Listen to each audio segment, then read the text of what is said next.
السلام عليكم ورحمة الله وبركاته، ازيكم يا حبايبي عاملين ايه؟ يا رب تكونوا دايما كلكم بخير. وحشتوني جدا. من الفيديو اللي فات هنكمل مع بعض باقي سندوتشات المدرسة. طبعا زي ما شفتوا معايا الفيديو اللي فات عملنا سندوتشات كانت ازاي، وحاجة كده كانت في منتهى الجمال. وعايزة اقول لكم على حاجة كمان، انا لما السندوتشات دي خلصت معايا ابتديت ان انا اعمل بالعيش العادي خالص بتاعنا، سواء الابيض او حتى العيش بتاع البيت. وسبحان الله ما كانتش بتتاكل ولا اي حاجة كانت بترجع لي تاني. قُلنا بس خلاص هنعمل النهارده فكرة جديدة كمان للساندوتشات بتاعتنا بتاعة الlunch box، وحلوة جدًا وهتنفعنا كمان في البيت للفطار. حاجة كده جميلة يعني، كوباية شاي كده مع قرصة زي اللي هنعملها النهارده. طبعًا غيّرنا كمان وهنعمل العجينة بتاعتنا بالزبادي. معنى كلمة زبادي في العجينة يعني هناخد بقى طراوة وحلاوة في العجينة ما حصلتش. تعالوا بقى نشوف مقاديرنا عبارة عن إيه. أول حاجة مع بعض هُم 2 كيلو من الدقيق، نخلتهم كويس جدًا لتاني مرّة كمان. وكمان هاحط على كل كيلو دقيق نُص معلقة من الملح. ده يعني بالنسبة لي المقدار ده كويس جدًا، لكل كيلو دقيق باحط عليه نُص معلقة من بتاعة الأكل اللي شُفتيها معايا دي، للنُص كيلو باحط نُص معلقة. طيب وهاخد كمان لكل كيلو دقيق معلقتين من السكر، يعني هاحط على ال2 كيلو 4 معالق من السكر العادي بتاعنا جدًا، الحبيبات زي ما أنتم شايفين كده.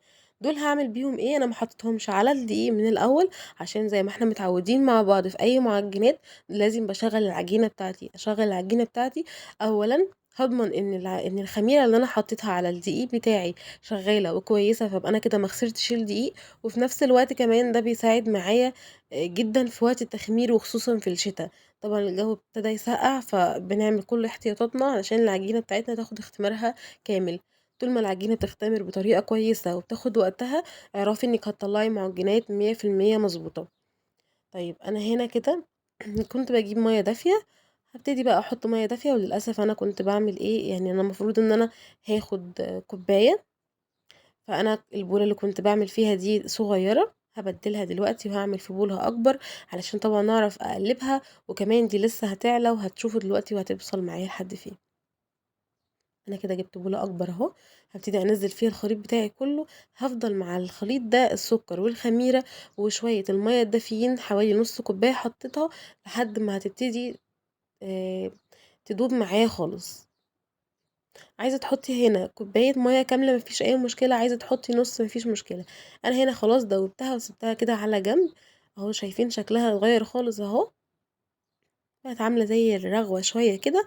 هابتدي بقى أنزل على الدقيق بتاعي بالخميرة اللي عملتها، وكمان بنُص كوباية من الزيت. وهاحط كمان 2 ظرف من الفانيليا، بيفرق جدًا في طعم العجينة، وكمان بتخلّي ريحتها حلوة أوي. دول علبتين زبادي. أنا هنا كنت باشوف لكم العلبة قد إيه. العلبة 170 جرام للناس اللي عايزة تعمل نفس المقدار بالضبط. العلبة 170 جرام، يعني لو أنتِ هتعملي كيلو واحد هتحطي علبة واحدة اللي هي 170.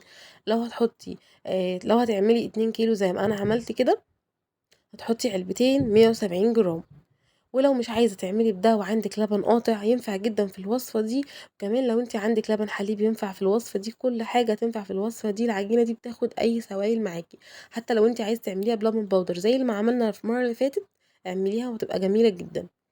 هابتدي بقى أحط مَيّة دافية كده لحد ما أخلّص العجينة بتاعتي بالمنظر اللي أنتم شايفينه ده، يعني فضلت أعجن فيها حوالي ربع ساعة لحد ما وصلت بيها للقوام ده، وسِبتها كمان اختمرت أهو زي ما أنتم شايفين. ده بعد ما اختمرت كامل أهو، نزّلتها من الطبق. طبعًا فيها تلزيقة بسيطة كده وده المطلوب عشان تطلع معايا القُرص بتاعتي طرية. هابتدي بقى إن أنا أطلّع منها كِوَر صغيّرة كده، وطبعًا هافضل محافظة إن أنا أطلّعهم حجم واحد، علشان بعد كده الحاجة اللي هاطلّعها تبقى حجم واحد، سواء بقى قُرَص أو إن أنا حتى هالفّها زي الفينو صغيّر كده. اللي أنتِ عايزاه تقدري تشكّليها بالشكل اللي أنتِ عايزاه. في كمان أشكال كتيرة جدًا نقدر نشكِّل منها العجينة بتاعتنا. هنعملها مع بعض إن شاء الله. الوصفات دي بتنفع كل حاجة، بتنفع مدارس، بتنفع رحلات، بتنفع فطار في البيت كده، بتنفع في كل حاجة، حتى لو أنتِ هتقدّميها مع كوباية شاي لضيف عندِك. يلا بقى لو انتِ وصلتِ معايا للوقت ده في الفيديو دوسي لي لايك لو الفيديو كويس، ولو أول مرة تشوفي قناتي دوسي زر الاشتراك عشان تشوفي مني كل جديد، وكمان فعلي زر الجرس عشان أول ما انزل فيديو يوصلك إشعار إن أنا نزلت فيديو جديد. بس كده هابتدي بقى أشكل القرص بتاعتي. طبعًا أنا كنت طول الوقت العجين باخد منه شوية زي ما انتم شايفين كده كور، وهاغطيه على طول. أنا هنا ما استخدمتش نشابة ولا استخدمت أي حاجة خالص، أنا استخدمت إيدي بس. هافردها فردة بسيطة كده بالحجم اللي انتم عايزينه، بس هنخلي بالنا ان احنا الأطراف بتاعتنا هتكون أرق من الوسط. الجزء اللي في الوسط ده هنسيبه يعني ماسك نفسه شوية زي ما بنقول كده علشان يقدر طبعًا يتحمل معايا العجينة، لكن الأطراف هالمّها على بعضها زي ما أنتم شايفين كده، فلمّا تكون رقيقة هتبقى معايا كويسة جدًا، هتبقى ساوت بعضها، يعني الأطراف بتبقى رقيقة شوية وفي النُص تخينة شوية، هاقدر أضغط عليها الضغطة دي اللي أنتم شايفينها دي من غير ما تتفتح معايا ولا أي حاجة خالص، وفي نفس الوقت الأطراف الرقيقة لمّا ألمّها على بعضها هتبقى زي اللي فوق بالضبط. الخليط ده بقى عبارة عن إيه، دول معلقتين كده من لبن البودر وكمان عليهم معلقة من السكر وشوية صغيرين جدًا من المَيّة، يعني يا دوب بس دوّبتهم، ده هادهن بيهم الوش بتاعي، وطبعًا هاحط على الوش زي ما أنتم عايزين، ممكن سمسم بس، ممكن حبة البركة، ممكن زي ما أنا عملت كده ال3 على بعض، حبة البركة وسمسم وكمان شمر، طبعًا ال3 يعني مع بعض ريحتهم تحفة، هاضغط بس ضغطة خفيفة كده صغيرة وهابتدي على طول اللي هاعملها بالشكل ده، هاحطها على طول في الصينية بتاعتي دهنتها دهنة خفيفة كده من الزيت، وهاحطها على طول، هاخد بالي وأنا باحط من واحدة لواحدة إن يبقى في ما بينهم مسافات عشان لسه طبعًا هتختمر في الصينية بتاعتي، أنا هنا بس أنا الوصفة دي أنا باخمّرها مرتين، أول مرة لمّا باعجن العجينة بتاعتي وباسيبها قبل ما باشكلها، والمرة التانية بعد ما باشكلها.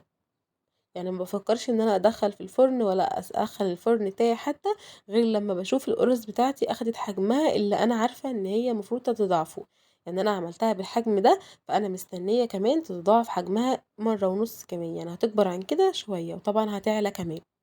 زي ما أنتم شايفين كده أنا بالفّها، لو في حشو زايد طبعًا باستبعده على طول، بس أنا أهم حاجة تبقى الأطراف من تحت مقفولة كويس جدًا، وزي ما أنتم شايفين أنا سايبة مسافات ما بينهم عشان زي ما قُلت لكم لسه يعني هتاخد وقتها وهتختمر كمان شوية، أهو زي ما أنتم شايفين أنا ضغطي كلّه على الأطراف، أنا عايزة اللي في النُص محمّل ماسك نَفْسه كده علشان يمسك معايا الحشو وما يطلعش، طبعًا الحشوات دي بتاعتِك أنتِ، أنا بالنسبة لي علشان عندي بيحبوا اللانشون جدًا، فباضطر إن أنا أدخّل معاهم كل مرّة هاعمل حاجة نوع معيّن من الجبنة أو غيره، المرّة اللي فاتت كنت مدخّلة جبنة فيتا وكمان كان معايا جبنة رومي بس مع اللانشون. المرة دي ده ميكس جبن كده شيدر وموتزاريلا ورومي مع بعض مبشور طبعًا، وكمان معايا اللانشون، وللأسف إن اللانشون أساسي، بس طبعًا باحاول أعمله في البيت وإن شاء الله لينا فيديو مع بعض نعمل فيه اللانشون في البيت عشان نبعد عن المصنعات اللي برّه كلها، نحافظ على أولادنا على قد ما هنقدر، هنعمل لهم كل حاجة في البيت حفاظًا على صحتهم طبعًا، وزي ما أنتم شايفين يعني الأمور سهلة جدًا وكل حاجة بتتعمل في البيت.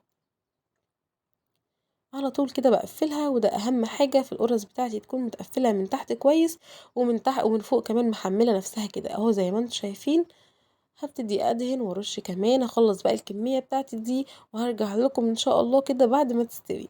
دخّلتها على فرن متوسط الحرارة من تحت، وكمان متوسط الحرارة من فوق زي ما أنتم شايفين، أخدت في الفرن ربع ساعة بالضبط، ربع ساعة وطلعت باللون التحفة ده.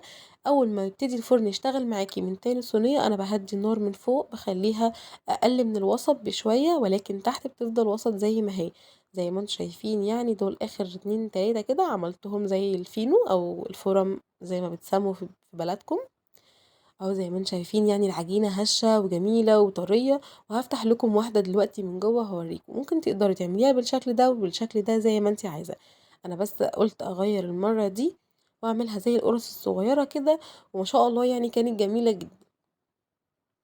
هافتح لِك كمان واحدة من جوّه دلوقتي وهاوريكِ العجينة بتاعتنا دي عاملة إزاي. وعلى فكرة كمان العجينة اللي إحنا عملناها دلوقتي دي بتنفع البيتزا كويس جدًا، حلوة أوي، أوي في البيتزا، أهو بس زي ما أنتم شايفين يعني العجينة بتاعتي هشة والجبنة من جوّه جميلة أهي، ومناسبة جدًا مش تحت ما سقطتش مني في العجينة من تحت ولا أي حاجة، يعني اللي هياكل القرصة هيبقى مبسوط بيها جدًا، شايفين هشة وطرية عاملة إزاي؟ طبعًا لون القرص زي ما أنتِ تقدري تتحكمي فيها، تقدري تطلعيها أفتح من كده، يعني هدّي النار أكتر من كده فوق لو أنتِ عايزة. أنا بالنسبة لي باحب المعجنات باللون ده، بتبقى شكلها حلو وكمان طعمها بيبقى شاهي جدًا. هابتدي بقى إن أنا أفرّزهم، طبعًا باقسّمهم في أكياس صغيّرة كده، يعني مثلًا 10 أو 20 في كل كيس، وباحطّهم في الفريزر وباطلّعهم على طول، لو أنتِ عندِك ميكروويف هتقدري تسخّنيها في الميكروويف على طول، حتى لو ما عندكيش ما فيش أي مشكلة خالص، ما فيش حاجة هتقف علينا، هنطلّعها من بالليل وهنصحى الصبح هنلاقيها بالجمال ده زي ما هي. وبكده أكون وصلت لنهاية الفيديو، أتمنى يا رب تكون عجبتكم، واستنوني في فيديو جاي إن شاء الله قريب مش بعيد. السلام عليكم ورحمة الله وبركاته.